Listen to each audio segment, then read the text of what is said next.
ती त्यांच्या भाषणाची सुरुवात ते कुठल्या कामापासून किंवा आम्ही काय कामं केली याच्यापासून करतात का, ती फक्त या राज्याचे आरोग्य आणि कुटुंब कल्याण मंत्री तानाजीराव सावंतसाहेब यांच्यावरतीच बोलतात की ह्यांनी काय केलं, कसं केलं, हे केलं.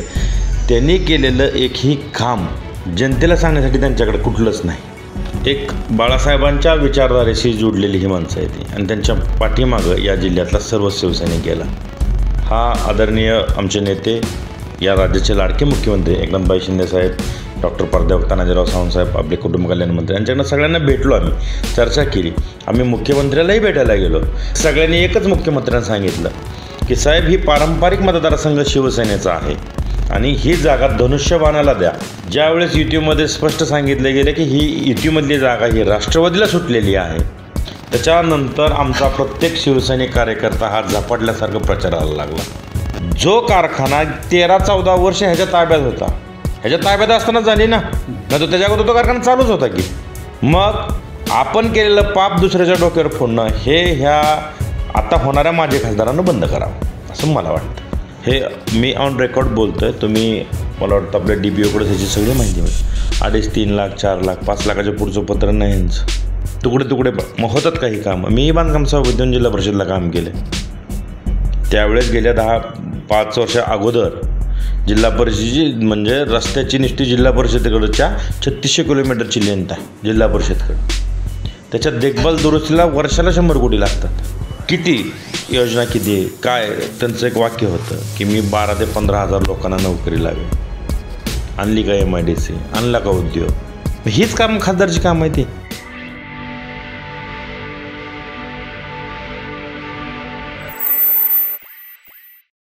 नमस्कार, मी श्रीराम क्षीरसागर. धाराशिव लोकसभा मतदारसंघामध्ये प्रचार जो आहे तो आत्ता 3ऱ्या टप्प्यामध्ये इथली निवडणूक पार पडते आणि हा प्रचार अंतिम टप्प्यात आला आहे. आरोप प्रत्यारोप सुरू आहेत. आरोग्यमंत्री डॉक्टर तानाजी सावंत यांचे पुतणे धनंजय सावंत हे आत्ता आपल्याबरोबर आहेत. दादा, काय सांगाल, तुमच्या उमेदवाराची परिस्थिती काय आहे? आमचा उमेदवार ज्या दिवशी आम्ही फॉर्म भरला महायुतीचा म्हणून, तो त्याच दिवशी निवडून आला. त्याच्यामुळं वेगळी परिस्थिती काय असणार आहे. जे मताधिक्य आम्ही गेल्या 25 जे आम्ही 1.5 लाखाचं लीड घेतलं, निश्चित यावर्षी त्याच्यापेक्षा जास्त लीडनं हा आमचा युतीचा उमेदवार निवडून येईल. आता हे भूमपरांडावाशी जो मतदारसंघ आहे त्यामध्ये माजी आमदार राहुल मोठे असतील, माजी आमदार ज्ञानेश्वर पाटील असतील, हे महाविकास आघाडीकडून जोराचा प्रचार करतायत. त्याचा परिणाम आपल्या उमेदवारावर काय होऊ शकतो का? जे तुम्ही 2 नावं घेतली ती त्यांच्या भाषणाची सुरुवात ते कुठल्या कामापासून किंवा आम्ही काय कामं केली याच्यापासून करतात का, ती फक्त या राज्याचे आरोग्य आणि कुटुंब कल्याण मंत्री तानाजीराव सावंतसाहेब यांच्यावरतीच बोलतात की ह्यांनी काय केलं, कसं केलं, हे केलं. त्यांनी केलेलं एकही काम जनतेला सांगण्यासाठी त्यांच्याकडे कुठलंच नाही. खालच्या लेवलला जाऊन टीका करणं हे बोलणं, आणि जनता तेवढी शोधणी आहे मतदारसंघामध्ये. ती परिस्थिती आता राहिलेली नाही. आणि मतदार राजा सगळा शोधणी आहे. कारण ते मागं तत्व, वचनं ही पाठीमागं होती ना बाबा, ह्यांच्या वडिलाच्या काळात होती. आता ते परिस्थिती नाही आहे. कारण जो मतदार 18 ते 29 वयोगटातला जो मतदार आहे त्याला कळतं ना नेमकं काय करायचं, कशा पद्धतीनं विकास करणारा कोण आहे, मग कोणाच्या पाठीमागं जायचं हे त्या जनतेला चांगलं कळतं मतदाराला. त्याच्यामुळं यांच्याकडं कुठलाच मुद्दा नाही. त्याच्यामुळे फक्त तानाजी सावंतसाहेबावरती टीका करणं हा एकच मुद्दा. दोन्ही आमदार असतील, माझे आमदार, एवढं एकच चाललं आहे. एकंदरीतच तुम्ही पण उमेदवारीच्या रेसमध्ये होतात, तुमची पण मागणी होती, आणि त्यानंतर काही प्रमाणात ज्यावेळेस उमेदवारी डिक्लेअर झाली अर्चनाताईची त्यावेळेस कार्यकर्ते नाराज होते. आणि आत्ता आम्हाला असं ऐकायला भेटतं की कार्यकर्ते जे आहेत ते सावंतसाहेबाला सांगतात की तुम्हाला आम्ही विधानसभेला मतदान करू, आता आम्हाला आमच्या मनानं करू द्या. असं काय आहे का प्रकार? असा कुठलाही प्रकार आमच्या या लोकसभा मतदारसंघामध्ये नाही. कारण ज्यावेळेस आदरणीय तानाजीराव सावंतसाहेब, एकनाथ शिंदेसाहेबांनी बंड केलं, एक बाळासाहेबांच्या विचारधारेशी जोडलेली ही माणसं आहे ती, आणि त्यांच्या पाठीमागं या जिल्ह्यातला सर्व शिवसैनिक गेला. एक 5-10% वगळता. विषय असा आहे की इथल्या सर्वसामान्य शिवसैनिकांचं म्हणणं असं होतं की ही उमेदवारी धनुष्यबाणाला सुटावी. बरोबर. त्यामुळं या भागातला सर्व शिवसैनिक हा आदरणीय आमचे नेते, या राज्याचे लाडके मुख्यमंत्री एकनाथभाई शिंदेसाहेब, डॉक्टर प्राध्यापक तानाजीराव सावंतसाहेब, आपले कुटुंब कल्याण मंत्री, यांच्याकडनं सगळ्यांना भेटलो, आम्ही चर्चा केली, आम्ही मुख्यमंत्र्यालाही भेटायला गेलो. पण त्यावेळेस असं कार्यकर्त्यानं माझी मागणी लावून धरली, कारण एक त्यांच्यात मिसळणारा आहे, बाबा आमच्यात मिसळून राहतात दादा, किंवा कंटिन्यू मी गेले 10 वर्ष जिल्हा परिषदेला काम करतो आहे. त्याच्यामुळं कार्यकर्त्यांनी माझी मागणी केली. पण ही मागणी करत असताना आमच्या सर्व, माझ्यासहित माझ्या शाखा प्रमुख, विभाग प्रमुख, आमचे तालुका प्रमुख, उपजिल्हा प्रमुख, जिल्हा प्रमुख, ह्या सगळ्यांनी एकच मुख्यमंत्र्यांना सांगितलं की साहेब, ही पारंपरिक मतदारसंघ शिवसेनेचा आहे आणि ही जागा धनुष्यबाणाला द्या, धनुष्यबाणावरती आपला उमेदवार धनुष्यबाणाचा असावा, या मागणीसाठी आम्ही तिथे गेलो होतो.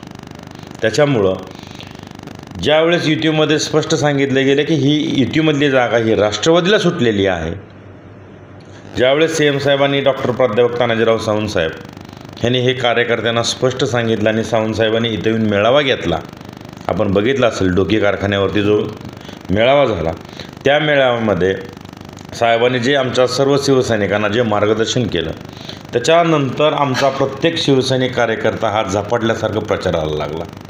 त्याच्यामुळे आमच्या कुठल्याही शिवसेनेच्या कार्यकर्त्यामध्ये किंतु परंतु नाही आहे. कालपासून तुम्ही बघत असाल आमचा सभांचा झपाट झाला. आज मला वाटतं पालकमंत्री तानाजीराव सावंतसाहेब यांच्या जवळपास कळंबमध्ये आज 3 आणि सकाळपासून त्यांनी इथे 2 म्हणजे 5 सभा आणि काही बैठका, या पद्धतीनं झपाटल्यासारखा प्रचार सुरू झालेला आहे. त्याच्यामुळं कुठल्याही शिवसैनिकाच्या मनामध्ये किंतु परंतु नाही अशी कुठलीही चर्चा आमच्याकडं नाही.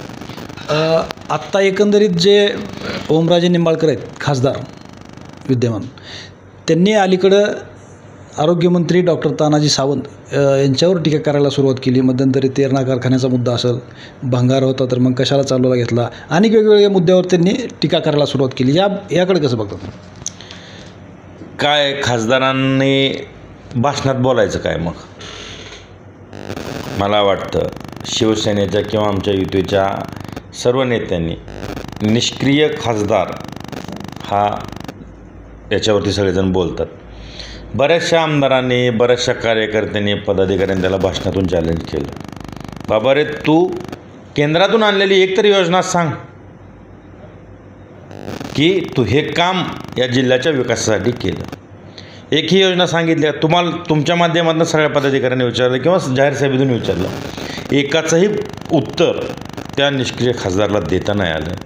फक्त विकासाचा विषय काढला आणि साहेबांची ॲग्रेसिव्ह भूमिका बघितली तर कुठंतरी मग अशी टीका करायची, म्हणून तो बोलतो. आणि तसं मला वाटतं त्या आमदारच्या बुद्धीची कीव करण्यासारखंच आहे ना.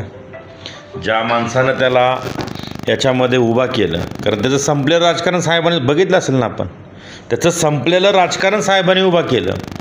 कारण गेल्या पंचवार्षिकला त्याला जे AB फॉर्म तिकीट तत्कालीन पक्षप्रमुखाकडनं जेव्हा साहेबांनी घेऊन दिलं, कशा पद्धतीने दिलं, कशा पद्धतीने केलं, किंवा त्याला निवडून आणण्यासाठी जी काही मेहनत आम्ही त्यावेळेस घेतली, सर्वसामान्य शिवसैनिक असतील, सावंतसाहेब असतील किंवा आम्ही सगळे असू, जी मेहनत आम्ही घेतली, आम्हाला माहिती ना आम्ही कशा पद्धतीने घेतली आणि त्याला निवडून आणलं. बघू आता यावेळेस. त्याच्यामुळं तो टीका करणार आहे. राहिला विषय तेरणेचा, तेरणा कारखाना तो जो म्हणतो भंगार होता, तर त्या भंगार तो म्हटला ना काहीतरी, कशाला घेतला? अरे राजा, तू 33,000 सभासदाच्या घरावर टेंबा ठेवला ना. आज भूमपारंडा वाशीमध्ये हा भरणा सोनारी कारखाना चालू व्हायच्या अगोदर गेटकेनचा शिक्का होता 250, 300, 400 रुपये टनानं उजायचा. आज आपणही बघितले असेल, आपणही त्याच भागातले आहात. काय परिस्थिती तेरणा चालू व्हायच्या अगोदर?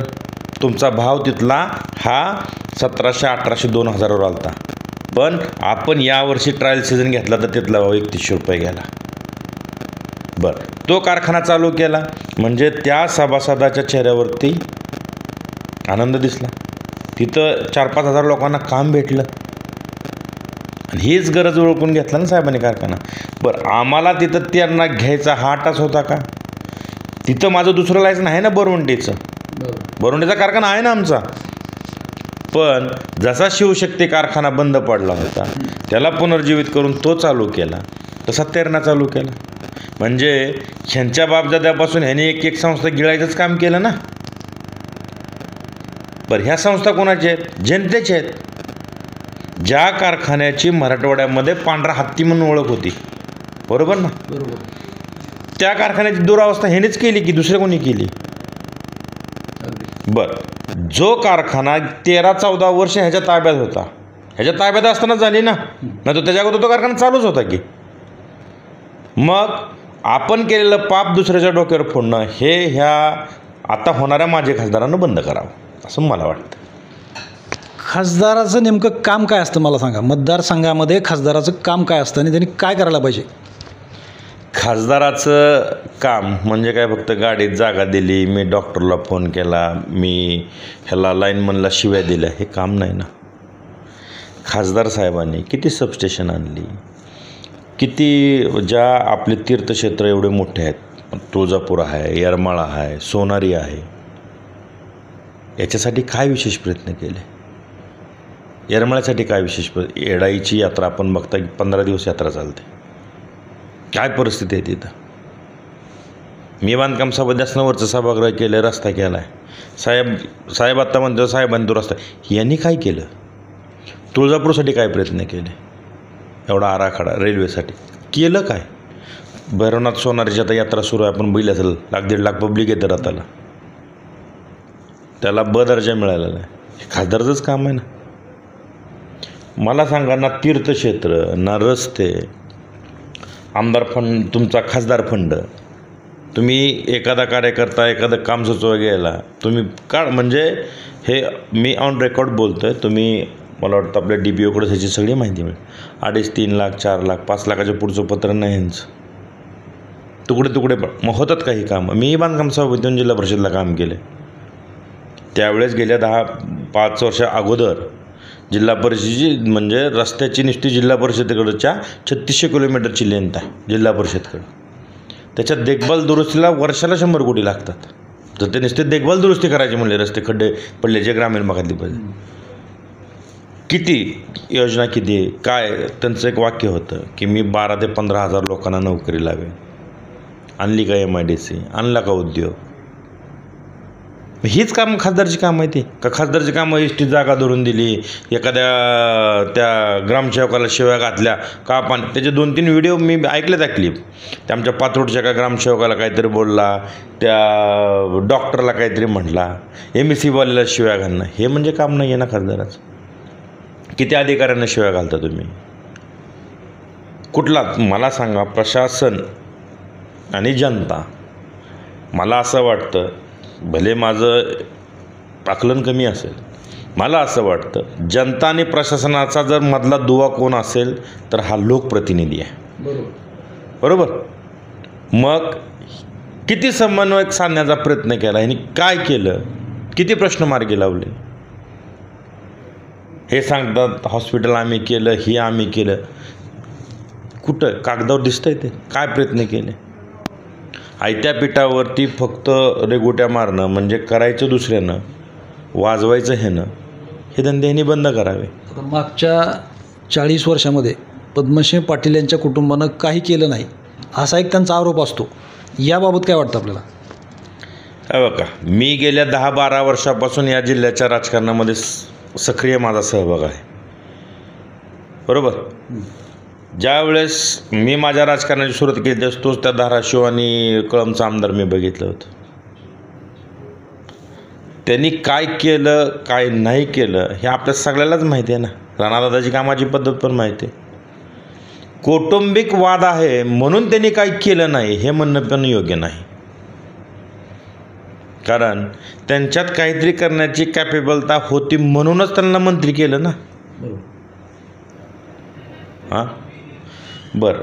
आता सगळे लोक सांगतात जिजूने, बरं DCC बँक असेल, तेरणा कारखाना असेल, 35 वर्ष डॉक्टर साहेब मला वाटतं मंत्री होते, ते आमदार होते, हे सगळं बघत कोण होतं? कदाचित राजेसाहेबच बघत होते ना. राजेसाहेबच बघत होते की.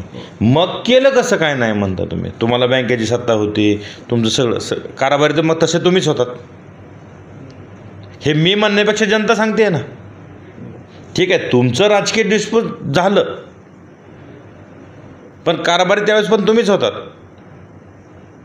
मग काय केलं नाही, मग हा ना करतेपणा कोणाचा? कसं होतं, आपण जेव्हा दुसऱ्याकडे एक बोट करतो ना, 4 बोट आपल्याकडे असतात. प्रत्येकानं आपण काय करतो ह्याची खातरजमा स्वतः ठेवली पाहिजे, कारण हिशोब जनता ठेवते त्याचा. निश्चित येणाऱ्या काळात ही जनता त्यांना दाखवून देईल. शेवटचा प्रश्न, 6 आपल्या मतदारसंघामध्ये 6 हे आहेत विधानसभा मतदारसंघ. तर हे सगळ्या मतदारसंघामध्ये तुम्ही फिरलात का? म्हणजे परिस्थितीबद्दल विचारतो मी एकंदरीत.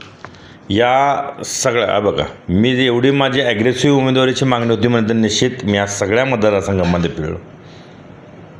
त्याच्यामुळं मतदारसंघामध्ये, लोकसभा मतदारसंघामध्ये पार औशापासून ते आमच्या इकडं परांड्यापर्यंत मतदारसंघामध्ये युतीची परिस्थिती खूप सुंदर आहे. युतीचे इथं आपण बघताय, औशाला आमचे अभिमन्यू पवार साहेब आहेत, उमरगावला ज्ञानराज चौगुले साहेब आहेत, तुळजापूरला तर स्वतः राणादादा आहेत, बार्शीला खाली आलात तुम्ही तर राजाराव आमदार आहेत, भूमपांडावाशिवाय तर मंत्री डॉक्टर तानाजीराव सावंतसाहेब इथे आमदार आहेत. आणि राहिला विषय कळंब आणि धाराशिवचा, तिथं आपले शुगर प्लॅन्ट आहे, आपलं तिथं काम आहे.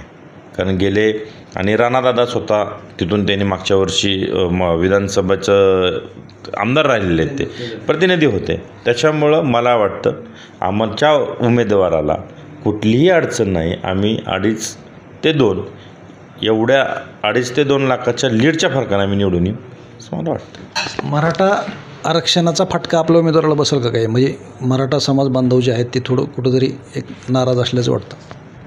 बघा, मराठा समाजाचा फटका तर असं सांगता येणार नाही, कारण मी पण मराठाच आहे ना. शेवटी लोकप्रतिनिधी तर आपल्याला निवडून द्यावा लागेल. बरं, लोकप्रतिनिधी फक्त स्टंट करणारा नको, आपल्याला आपली भूमिका मांडणारा पाहिजे, मांडली पाहिजे. मी म्हणतो जर भूमिका त्याला घेता नाही आली, पण ज्यावेळेस समाज म्हणून वेळ येईल त्यावेळेस तो शांत तरी बसणारा पाहिजे, की बाबा मी माझ्या समाजाबरोबर म्हणणारा तरी पाहिजे. बरोबर आहे की नाही? तशी भूमिका मग हे एक्झिस्टिंग खासदार होतेच ना. आपल्या मराठा बांधवांच्या ज्या काही जे शहीद झाले, त्यांनी आपल्या आंदोलनात जखमी झाले, शहीद झाले, काय मदत केली मला सांगा? आरोग्यमंत्र्यांनी मदत केली.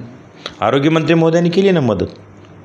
पण आरोग्यमंत्र्यांनी मदत केल्यानंतर आरोग्यमंत्र्यांनी काय त्याचा गवगवा नाही केला. किंवा मराठा मोर्चे ज्यावेळेस इथं परांड्यामध्ये झाले किंवा जरांगे साहेबांच्या सभा झाल्या, आम्ही सगळे असं आम्ही म्हटलं का की नाही साहेब मंत्री आता आम्ही जाणार नाही. समाज म्हणून त्या ठिकाणी प्रत्येक ठिकाणी आम्ही समाजाच्या पाठीमागं, कारण समाजानं सांगितलं होतं की एकाही नेत्यानं, एकाही पुढाऱ्यानं पुढं लिडरशिप करायला यायचं नाही, त्यानं समाज म्हणून यायचं आहे ना, पाठीमागं आम्ही जाऊन बसलो ना. लागल ती मदत त्या ठिकाणी स्वयंसेवक म्हणून आम्ही केली. तसं ह्याने सांगावं ना बाबा ह्या गोष्टी आम्ही केल्या. भेटी तरी घेतल्यात का ह्या लोकांनी जाऊन? अहो, जावळे म्हणून आमचा तालुका प्रमुख होता, जावळे धाराशिवचा, मला वाटतं आपल्याला सुद्धा ज्ञात असेल. तो एक्सपायर झाला. किती पोटतिडकीनं ह्या जावळ्यांनी ह्या ओमराजेचा प्रचार केला. काय केलं त्यानं त्याच्या कुटुंबासाठी? बरं, तो त्यावेळेस त्याच्या विधानसभा मतदारसंघामधला होता किंवा कैलास पाटलानं काय केलं? त्याच्या विधानसभा मतदारसंघामधला तो तालुका प्रमुख होता पक्षाचा, एक निष्ठ राहिला तो. किंवा मला त्यावेळेचे तत्कालीन पक्षप्रमुख उद्धव ठाकरेला सुद्धा विचारायचं आहे, त्यांनी काय केलं त्या जावळेसाठी? त्याचं कुटुंब रस्त्यावर आलं होतं. त्या कुटुंबाला आधार देण्याचं काम सावंतसाहेबांनी केलं. त्या मुलाला लवकरही लावली. त्या मुलीची लग्नापर्यंतची सगळी जबाबदारी आम्ही घेतली. ते कुटुंब चालवण्याची म्हणजे ते दोन्ही मुलं दत्तक केल्यासारखी साहेबांनी घेतली आणि तिथं आपण त्यांना मदत केली आणि ते कुटुंब आपण सांभाळतो. म्हणजे मतदारसंघासाठी आपल्या विकासाचा मुद्दा महत्त्वाचा आहे. विकास मला सांगा, मग 35 वर्ष पाणू शकत होते ना? पाणी काढू शकत नव्हते. हेच 95ला ज्ञानेश्वर पाटील आमदार असताना जो बोगदा झाला, त्या ह्याला सुटतं पाणी, करंजाच्या तिथे निघतं. तोच बोगदा जर वरच्या साईडने झाला असता तर त्याचं 95लाच पाणी आलं असतं ना शिनाकोळे गावला. बरोबर. ह्यांचं काहीतरी स्वार्थ भागला म्हणूनच पलीकडच्या आमदाराला सह्या दिल्या तो बोगदा खालच्या साईडने गेला. आला असतं ना त्यावेळेस पाणी. तो विषय आहे. राहुल मोटेंनी 15 वर्ष मी बजेट केलं, मी प्लॅनिंग केलं, मी ही केलं. ठाकूर साहेबांनी त्यांच्या भाषणात मागायला सांगितलं आपण होता तिथं. पर्यावरणाची परवानगीच नव्हती याला. हे केलं कोणी? तानाजी सावंत ठाकूर साहेबांनीच केलं ना. मग ह्यांना काय नैतिक अधिकार आहे?